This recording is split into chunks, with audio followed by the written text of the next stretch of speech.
Time now for a look at the morning papers. Joining us, Nigel Nelson, the political editor of the Sunday Mirror and Sunday People. And in addition, Sophia Gaston, the director of the British Foreign Policy Group. Good morning to you both. Thanks for joining us this morning. Let's start with you, Nigel, if we may, and the Express front page. Sausage Wars, Boris turns up the heat. Indeed he does, and in a few minutes' time he'll be meeting President Macron for a one-to-one. So it probably wouldn't be advisable to have sausages on the menu for breakfast, although they'll certainly be discussing them. I mean, the trouble with this is that we never gave enough thought to Northern Ireland in the early days of Brexit and what it would actually mean to share an EU border with Ireland. So now we're paying the price for that. Now, it may be they can negotiate a way around this chilled meats rule, which won't allow a non-EU country to import it into one that's following EU rules. But even so, we actually negotiated this deal. And it seems to me that if both Macron and Angela Merkel dig their heels in, we have to accept the deal that we negotiated.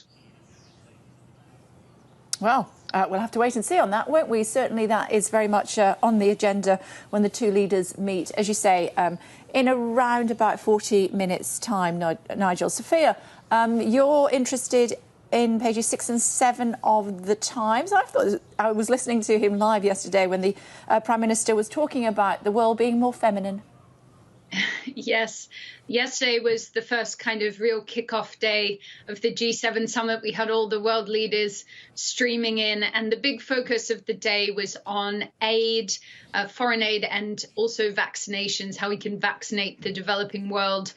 Some big commitments came out of it. Of course, many campaigners think we should have gone further, but there was a big announcement from the UK about £500 billion more we're going to be pushing into getting girls into education. And so I think this is where this term about making the world a more feminine place comes into. I think there's a real sense that we need to make sure that all women and girls have the opportunity to participate in public life and the global economy. So a big commitment there. And of course, the government trying to get out on the front foot. There's been a lot of scrutiny for its decision to temporarily reduce the UK's aid budget. So I think this was a kind of shot across the bow to try and get ahead of those headlines.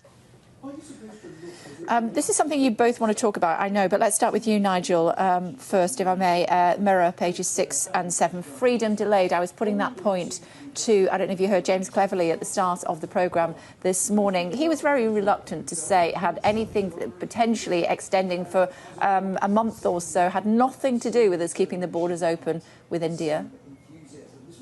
Well, if we'd actually closed the borders earlier, we may not have got the Delta variant in this country. I'm sure he does say something like that, but I think it was a mistake the way that they did it. I mean, in fact, we're going out at an rate of up to 1.4, which means that for every 10 infected people, 14 others will catch the disease. At the moment that the variant is doubling on every 9 days, so it was 8,000 a day yesterday, it'll be 16,000 a day by next week, 64,000 by next month. And so, although hospitalizations are low because of the vaccine, inevitably on those figures they will go up. So, unfortunate though this is, and it is disappointing, I don't see the government has any choice but to delay ending restrictions for another month. Sophia, what's the eye saying? Well, I think everybody's feeling a little bit bereft because we were so close. There was this sort of sense that maybe we were getting out of the woods, but I think we're back to that sort of feeling of uncertainty. It's quite clear no one wants to go in for another round of lockdown. So the government knows that whenever they lift, it has to be for the final time. The question is, have we broken that link between cases, hospitalizations and deaths? It looks as though the vaccines are helping us weaken it, but we're not quite there. And that's partly because it takes 14 weeks from when you get your first dose place until when you're fully protected. And this new variant seems to really test the vaccines to their limits. You need to have your double jab protection. So even all these people who are getting vaccinated now, it'll be some time until they're fully protected. So it's just really a race against time. I think nobody is taking these decisions lightly, but it doesn't feel like we have much choice in the matter at this moment. And just while we've got you, Sophia, talk to me about the Guardian front page. James Cleverly was talking about the football and saying that England fans shouldn't shout or sing, which is quite frustrating. I'm sure perhaps they'll watch the footy at home instead. But also there's another issue as far as the football is concerned on the front page of the Guardian. Yes, so this is all about footballers taking the knee at the Euros.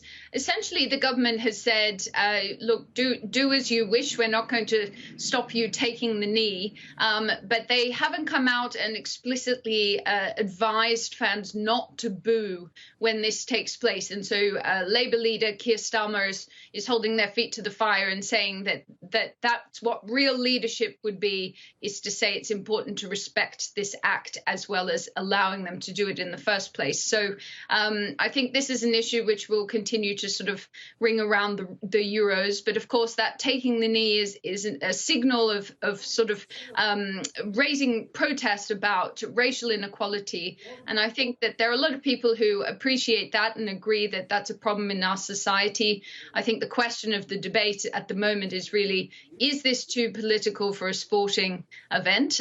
So I think a lot of heat will be now on the government to whether or not they actually specifically ask fans to allow this to take place.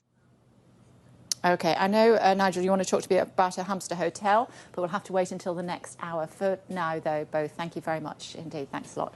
Sophia and Nigel with us again in the next hour. Also coming up for you, going to be talking more about what the Foreign Office Minister, James Cleverly, told us about a potential extension to Freedom Day. Could be extended by about a month is what we are being prepared for. I pressed him on whether, if we had closed the border with India earlier, we would have found ourselves in the position that we are now. He said everything is always under review, but completely rejected that was at all an issue in the decision to extend lockdown by about a month. We'll hear from the Prime Minister on Monday whether that is the case. Before that, G7 summit latest in half an hour. He's meeting President Macron, the latest on